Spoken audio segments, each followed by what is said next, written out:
Antes de dedicarme a trabajar de manera independiente, trabajé como auxiliar contable en una compañía de abarrotes.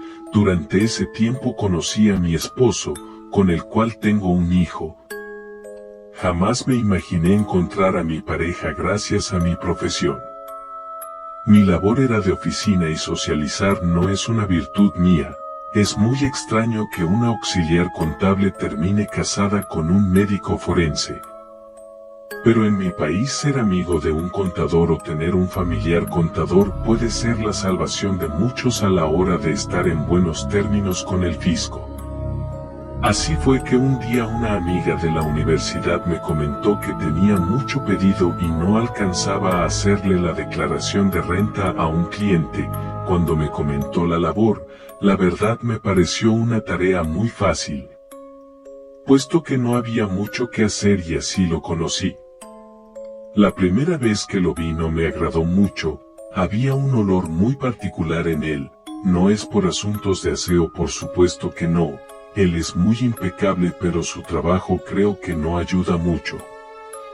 Además ese día él acababa de salir de su oficina, aunque siempre me dijo que era porque mi olfato es muy agudo y puede que sí, pero con el paso del tiempo y su insistencia pude conocerlo mejor.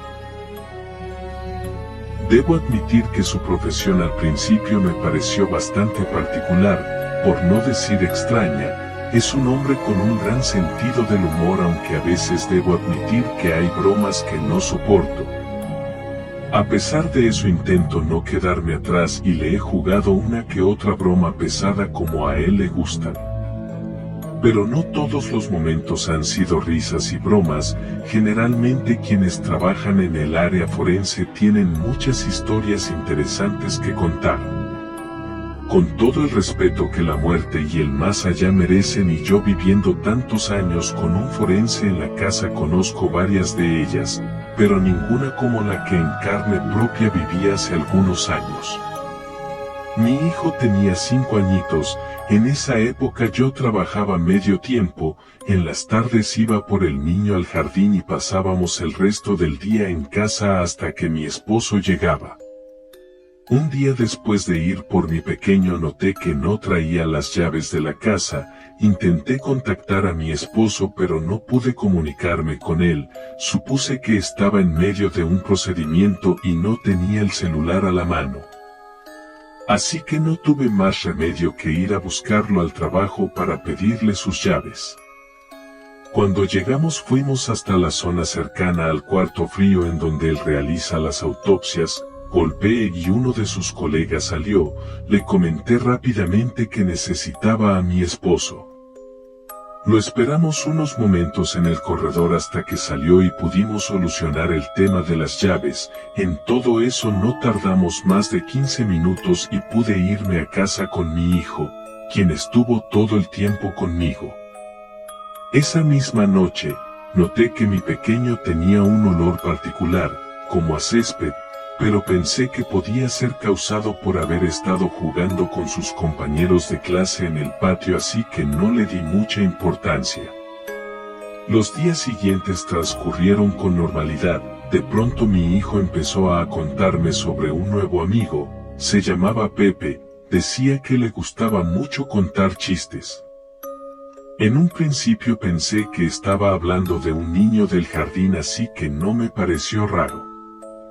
Pero una tarde empecé a darme cuenta que el niño se reía y hablaba con alguien que no estaba allí, como si se contaran bromas.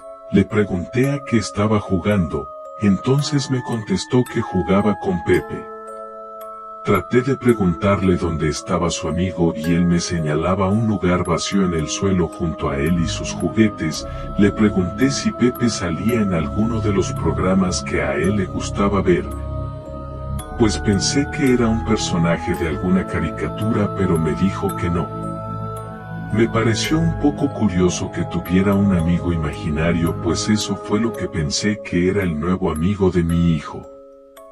Pero a medida que pasaban los días, este ser invisible parecía estar cada vez más presente en nuestro hogar. Cuando encontraba juguetes regados por la casa, mi hijo se excusaba diciendo que había sido Pepe. Una vez dejé el fuego de estufa en bajo mientras entraba un segundo al baño. Cuando regresé el fuego estaba alto y la comida se había quemado. Solo estábamos el niño y yo en la casa, pero él negaba haber movido la estufa.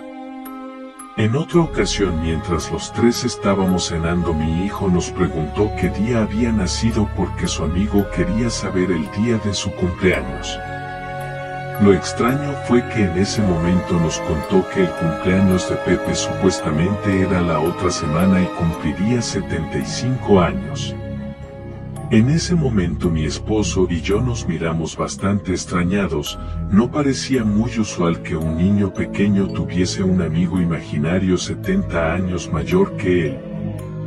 Entonces acordamos que era mejor hablar con un médico sobre esta nueva etapa de nuestro hijo, pues nunca antes había tenido comportamientos de este tipo y queríamos estar seguros de que su salud estuviera bien. Una noche, mientras arreglaba algunas cosas que habían quedado tiradas en la sala antes de dormir, lo cual es algo recurrente cuando tienes hijos pequeños, encontré un reloj bajo la mesa del comedor. Era un reloj de hombre, se veía algo viejo pero se notaba que también era fino. Le pregunté a mi esposo si el reloj era suyo, pero lo negó. Por un momento pensé que tal vez estaba intentando jugarme una broma, pero en realidad parecía no saber de dónde había salido aquel objeto. En ese instante no le pregunté a mi hijo porque ya estaba durmiendo. Así que por esa noche guardé el reloj dentro del armario.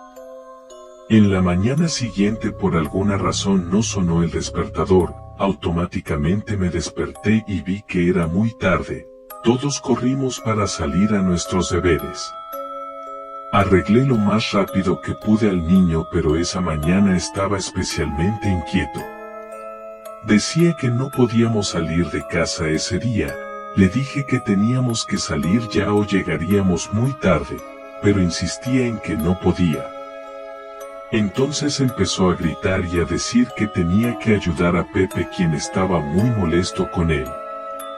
Yo, apurada por salir, intenté como pude calmarlo y convencerlo de que se subiera al auto. Al fin en el camino entró en razón y dejó el tema así. Lo dejé en el jardín esperando que al ir por él en la tarde estuviera de mejor ánimo, pero no fue así. Ese mismo día, cuando pasé por él, una de las profesoras me pidió que habláramos un momento. Al parecer el niño había estado de mal humor todo el día y le había contado a la profesora que tenía un amigo nuevo que se había enojado mucho con él. La profesora estaba preocupada porque el supuesto amigo lo había tratado mal y había amenazado con hacerle daño. En ese momento me preocupé mucho. Le conté que era un amigo imaginario del niño, pero que hablaría con él al respecto. A esas alturas estaba muy preocupada por la salud mental de mi hijo. Ya habíamos acordado con mi esposo que él buscaría una cita con un colega especialista en niños pequeños. Así que ese día, en camino a casa, intenté hablar con mi hijo para llegar al fondo de la situación. El niño empezó a decirme que no quería volver a la casa, porque su amigo estaba muy molesto con nosotros. Intenté explicarle que su amigo no podía hacerle daño porque no era real, pero entonces él empezó a desesperarse. Sus ojos se llenaron de lágrimas y me insistía en que si era real, que ni su papá ni yo podíamos verlo, pero que él estaba ahí. Estaba muy bravo por su reloj. En cuanto dijo esto, sentí que la tensión del cuerpo se me bajaba. Tuve que detener el auto y estacionarme en una bahía que estaba muy cerca de donde vivíamos. Respiré e hice un esfuerzo por calmarme. Le pregunté a mi niño sobre el reloj.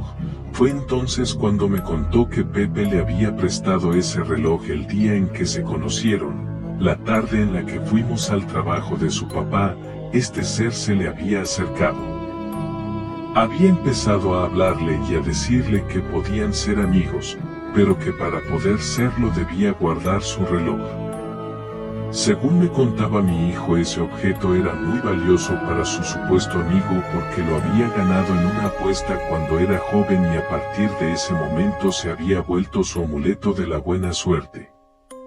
Pues él creía que era un objeto mágico bendecido por un poderoso ángel. Me quedé muda por un momento, sentía mucha impotencia por no haber descifrado antes lo que estaba sucediendo en mi propia casa. No sé de dónde saqué las palabras para tranquilizar a mi hijo, pero le aseguré que todo iba a estar bien. Después de eso le envié un mensaje a mi esposo pues no me sentía capaz de ir sola con mi pequeño a casa mientras ese reloj estuviese allí. Le dije que me llamara en cuanto saliera del trabajo y que nosotros íbamos a estar por fuera. Como no tengo familia cercana en la ciudad, decidí llevar a mi hijo al parque y a comer un helado mientras esperábamos a su padre. Cuando por fin me llamó le conté todo lo que había pasado. Acordamos que él iría primero y sacaría ese reloj de nuestro hogar. Nunca supe qué hizo con él, pero después de eso mi hijo no volvió a ver a ningún ser invisible. Decidimos llevarlo con un psicólogo quien nos aseguró que no tenía ningún problema de salud mental. Nunca supe en qué momento fue que mi pequeño se encontró con este ser, pues por más que he repasado una y otra vez ese día en mi mente, no recuerdo haberlo dejado solo ni por un instante.